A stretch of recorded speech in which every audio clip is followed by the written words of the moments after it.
Good evening again. We begin this half hour with some breaking news out of Perry County. Police say a truck is overturned near the Hazard Walmart on Highway 80. Emergency responders are still at the scene, and at last check, the roadway was still shut down. No word yet on how many people are involved or if anybody was seriously hurt.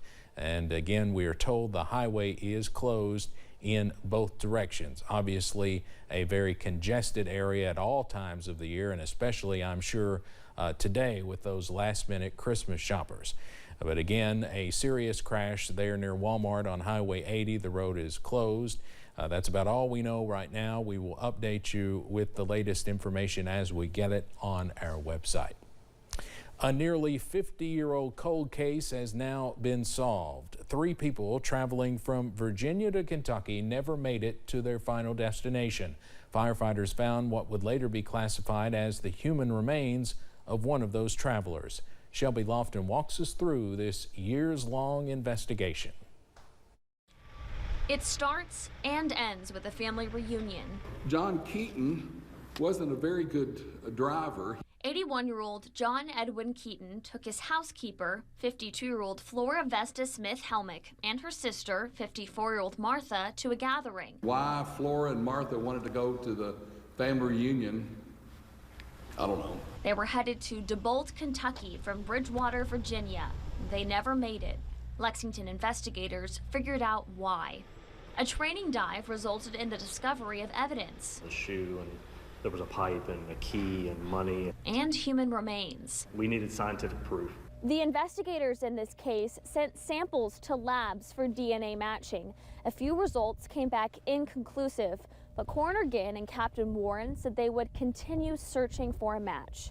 There was something in me that I knew there had to be answers. Captain Warren says he clocked more than 100 hours researching missing links. He got in contact with the families. Then a match came, confirming Martha's identity. More than likely, they drowned, which is tragic. Ginn says it's also a relief. This family now not only knows that their loved one has died, but they know that they were on track, they were coming to Kentucky, they lost their lives accidentally. This spring, he and Captain Warren will escort Martha Helmick's body to her final resting place, where she will be reunited with family. In Lexington, Shelby Lofton, WKYT. Ginn says it's possible they also found Flora Vesta Smith Helmick's remains since she shared the same DNA with her sister. He says nothing is official on her case. Pretty incredible. Well, the University of Kentucky has revoked a fraternity's registered student organization status in the wake of a student's death back in October.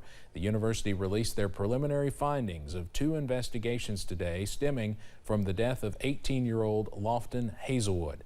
The coroner says the freshman at UK died from alcohol toxicity. While no criminal wrongdoing is directly linked to his death, the university says they have found evidence of hazing and other code of conduct violations. Let me be clear. These next steps are a start, not an end. The issues of hazing and alcohol use are not isolated to the UK campus, nor, it should be noted, are they restricted to fraternity chapters. That is why we will be extending many of these initiatives to student organizations across our campus. Report suggests at least 6 other fraternities have been suspended at the University of Kentucky since 2010. We now know the identity of the person who died in a house fire yesterday in Rowan County. Crews responded to a home on Jackson Cemetery Road. Firefighters say once the fire was extinguished, they discovered the body of 81-year-old Lloyd J. Riddle. Investigators are still working to determine what caused the fire. No foul play is suspected.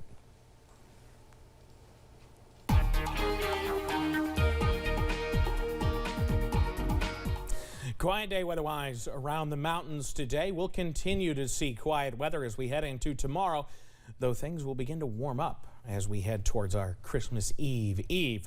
Out there this evening, US 119 camera at Pine Mountain showing some nice peaceful conditions. Very few clouds today. Once we got those clouds moved out behind our cold front earlier on this afternoon. I-75 at Mount Vernon.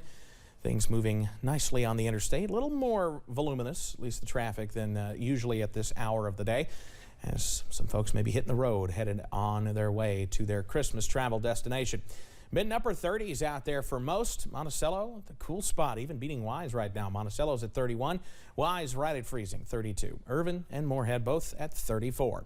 Satellite and radar, you have to go up into central Ohio before you run into any clouds. It's been a beautiful day, and that means it's going to be a chilly night tonight. Low to mid 20s for overnight lows under mostly clear skies around the region, and that's helped out by those calm winds. I'll have the latest on warming up as we head for Christmas coming up in just a little bit. Steve? Evan, thank you. Kentuckians are continuing to come together to offer support to our neighbors in western Kentucky, and people with Aspire Appalachia jumped into action soon after the tornadoes touched down. WYMT's Dakota Makris explains.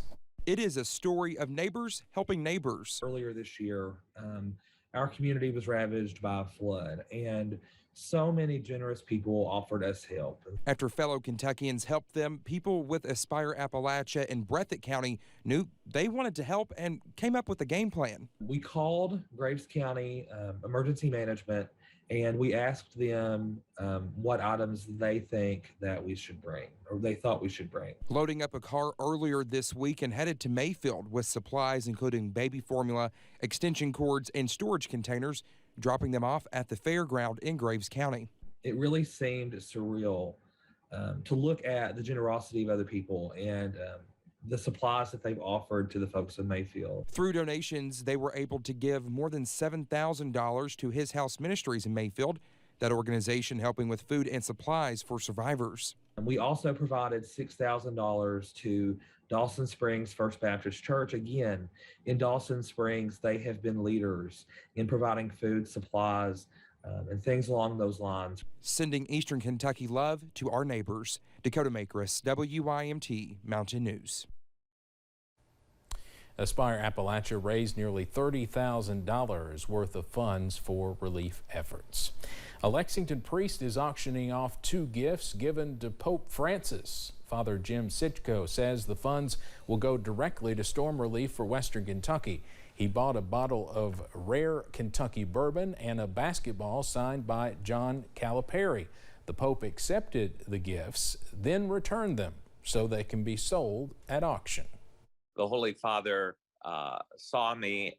One of the first things he asked was, how are the people of Kentucky? How are tornado victims? Father Sitchko plans to visit tornado victims in the coming weeks. In Magoffin County, the fiscal court finally approved a contract to set up the county's own ambulance service. It's been in the works for more than a year. The vote was delayed because of the pandemic. NetCare Ambulance Service will staff 4 trucks in the area. The service could be running in as little as 90 days. A Kentucky lawmaker wants to make sending abortion pills by mail illegal. Earlier this month, the FDA did away with rules that required patients to pick up the medication in person. The Lexington Herald-Leader reports that Representative Nancy Tate says she'll file a bill that would reverse the change. It would also put other abortion rules in place, including rules on how minors can get abortions. The Jackson Police Department received a call from a local business yesterday that a skimmer had been found on a gas pump. That skimmer in the pump had what appeared to be a Bluetooth piece embedded in it, allowing someone to scam people that inserted their credit or debit cards. The skimmer was taken into evidence. Now, police are not naming the business right now due to the ongoing investigation. If you feel that you've been scammed or your credit information has been compromised, contact your credit card company and local authorities. Jackson police say to make sure gas pump panels are closed, look at card readers before inserting your card and try wiggling the card reader to be safe. In January, we shared the story of one Floyd County family whose community came together to bring them something they had on their Christmas list for some time, a service dog. Now, after months of waiting and training, the Kreiders met their new furry line of defense. WIMT's Buddy Forbes shows us how he's fitting in. We added a new addition to our family. This is Tank. The newest Kreider is on the clock. Families will say it literally gave them their life back. And don't let the curls fool you. This pup is all about service. Good job, Tank! trained to sense seizures in 6-year-old Etta and tether to her and her 4-year-old brother Marshall, who both have nonverbal autism. He's helped my anxiety level. You know, at nighttime, I regularly sit and watch the monitor for Etta to have seizures or the door, just thinking maybe Marshall could get out of bed. Providing much more than a sense of safety. Tank gives us a little bit of normalcy. We've never been able to walk in the store without one of us having to stay in the car or things like that. Tank uses his training to keep the kids connected, giving them a sense of autonomy while serving as a comfort in instances of overstimulation. So many people, kids included, they want independence. So just a child being able to walk through a store without their hands being held by a parent is huge independence. But it is about more than keeping them close. Where's your boy? Find your boy. Tank is also rescue trained to find Marshall if he wanders off. It's changed our whole lifestyle, everything. That change only made possible with the more than $20,000 raised by their communities. So humbling that people are so invested in our kids. Now, though it took nearly a year to get here, he's a Crider. The Criders have a full tank and full hearts. In Paintsville, Buddy Forbes, WYMT Mountain News. Tank was trained specifically for the Criders by Doulabon service dogs who traveled to the area to transition the pup into the family. And all the latest from warming temperatures to holiday travel on the way as we take a look at your festive forecast. And toys were handed out to children this afternoon in Jackson. We'll share that happy moment with you after the break. WYMT News app offers alerts on breaking stories as they happen, customized to the categories you choose. The WYMT News app.